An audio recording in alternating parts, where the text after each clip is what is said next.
This is John from Damn Best Racing Carburetor.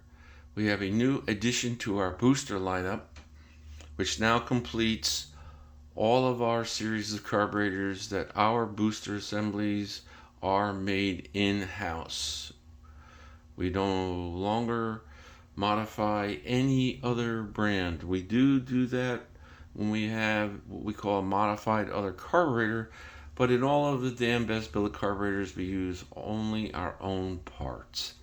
So I wanted to go over our newest addition, which is this, which seems to be very tiny,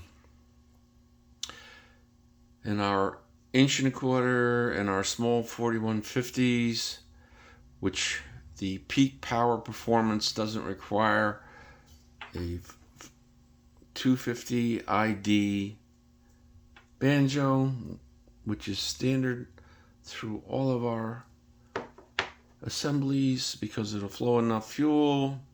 We never needed to increase the banjo itself, even on our B5, which is the largest, highest flowing assembly we have.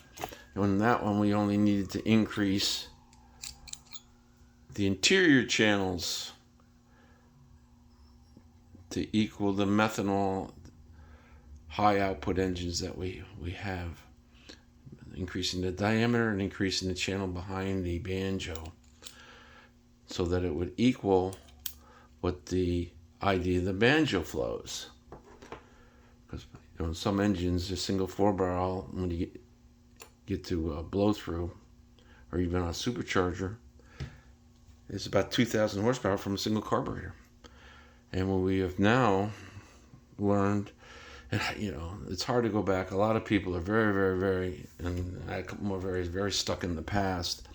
I actually believe wholeheartedly, if somebody had a methanol supercharger engine, we'll say a great one to try would be under 3,000 horsepower. I think we could get up to 4,000 horsepower on methanol carburetors, and the reason being is they don't have, the carburetor would self-adjust around what they changed the boost. The boost would draw in more air, and if they drew in more air, the carburetor would be self-adjusting. They wouldn't have to go back to the fuel pump system. So the new carbs are really outstretching a lot of the other kinds of systems. But back to the boosters and stuff, what we had before for a few years is a modified crossbar Holly, but between the amount of hours it took in the CNC to get it to be what we needed, and it was still always deficit. We just recently did what we call a reverse shear. We could reduce I'll use my pocket knife here for lack of a better thing, the stem diameter, because the peak demand on the engine would never exceed the 188 ID hole that we have in it. So it's a 250 OD with a 188 ID. So these carburetors are developed for engines with, relatively speaking, lower horsepower numbers, so they'll never get to the point that they would put the demand on the fuel delivery in the banjo that need to be bigger. So we figured we'd do a couple things when we went to this upgrade. We'd give it a little bit more free airflow by making the banjo diameter a bit smaller. In fact, that one will fit inside of this one.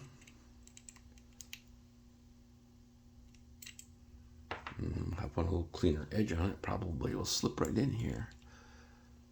There we go. And it does. It slips right in. And so it gives a little bit smaller profile to allow more free air. Plus we could change the upper entrance to create a lower pressure differential underneath the reverse shear there. So being able to improve airflow and signal and reduce the amount of machine work and time so that we can get our work out a little quicker, we went ahead and made these. And the reason why we show this, because not only are we the only ones that use these banjos and boosters, that a part like this costs about $25 a piece. Now, how many people are going to spend $25 a piece to make sure they got the very best booster assembly in it?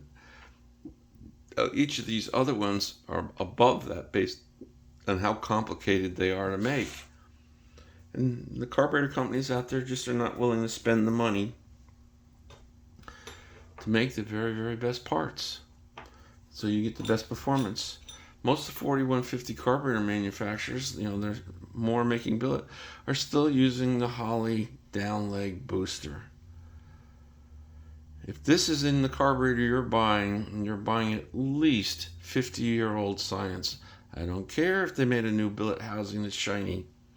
If they're sticking this in it over one of the choices that we have in front of you, you have antique science. We do have some other choices. I'll go down through each of the choices. Now, the three in the first row are pretty normal to our 4150 series. The one on the right, next to these two, will go into our small 4500 series, like our 1 3/4 4500 standard booster 4 is the one in the center, right here. If we need increased signal for whatever reason, and things low on horsepower or something, we might step it up to this little bit bigger diameter, 1 1/100 diameter skirt to pick up the signal a little bit. If the flange and the manifold is 4500 and the fellow still doesn't make much power, then we make that adjustment. But pretty exclusively, these are the three that go into the 4150s, or extremely small diameter 4500s. Now, the airfoil booster up here, we use airfoil technology with the curvatures and the fuel delivery position, and this increases the signal relative to the drag that it creates pretty significantly. We've been told from some of our customers that have bought carbs for a long time, when the airfoil is installed over any of the ones in a 4500, because this used to be our normal 4500 installs, would be on the first row until we had the airfoil. It's about a 20 horsepower increase in performance going to the airfoil. And that was really good for a long time until we started getting single 4-barrels. And you've heard me say this before. Single 4-barrel methanols that get over 1,000 horsepower is just a struggle to get enough fuel through them. So we came up with new metering blocks, and that's when we came up with the B5. It wasn't the stem diameter that was a problem, which because it's 250 ID, this is 312 OD. For the fuel restriction, it was the interior channel in the holes. So we had to make the channel bigger, and we had to change the diameters of the hole in order to get enough flow so the single 4-barrel could make above 1,100-1,200 horsepower. Now I'm pretty confident a single 4-barrel will get to 2,000 with methanol, because we also offer the high flow metering block, and we also offer dual needle and seat float bowls. So we have really worked hard on the high demand carbs. We had one fellow the other day that says, well, a lot of people aren't aware of our stuff. Well, that's true. Typically, by the time it gets to the general public, it's about 10 or 12 years. We're about 10 to 12 years ahead of virtually all other carburetor manufacturers. We used to do more advertising in National Dragster at one point, but National Dragster and NHRA has gotten smaller, so there is no single source. The best source of getting day-to-day news on Damn Best is to go into our Facebook page, and that is like a daily newspaper. Projects we're working on, new designs, keeps everybody up. A lot of times our dealer network keeps their customers informed with the latest products, but most of them, once they get the carbs that work so well, they keep them for a while. Even though we continue to make them better, they're just drilled to death. So the performance usage life for one of our carburetors is about 10 years. So it's a really good purchase. So I wanted to show a couple other things. Our Shear booster insert. In order to get it with enough fuel delivery in the channel, we had to make it 2-piece. So in order to get the holes up into the channel, we had to come from the bottom, then we cover the holes. So this is the shear booster. And this also can go into a modified other, because we use their banjo, and we sell a fair amount of those. And then originally in the 4500s, this was the shear booster, bottom feed shear booster. And we just recently came up with, in order to get rid of some of the, drag created by the insert coming in from the bottom, we just came up with this new insert, which there's no holes in it because it's a bottom fed shear, but it really helps reduce the drag of the overall booster assembly. So even though we don't, manufacture other brands, we still keep up on the science to improve them to their best, level of performance.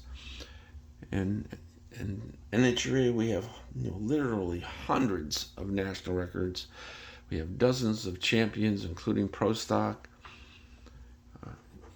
Around the world, we have road racing championships, stock car championships, any form of racing. Truck pull championships. So what we're trying to do now is just keep ahead of the thing. Anytime there's a part in the car, like right now I'm showing boosters, that I just feel needs to be better. People don't realize it, but from concept to working part, it takes about a year. All of our new housings, which just went out for anodizing, have the new diameter in them because we didn't want to have to make an adapter from the 250 to the 312, so that not only do you have to get the banjo, but you have to make a new production size for the banjo when the carb comes. So I hope this helps people see the newest parts we have.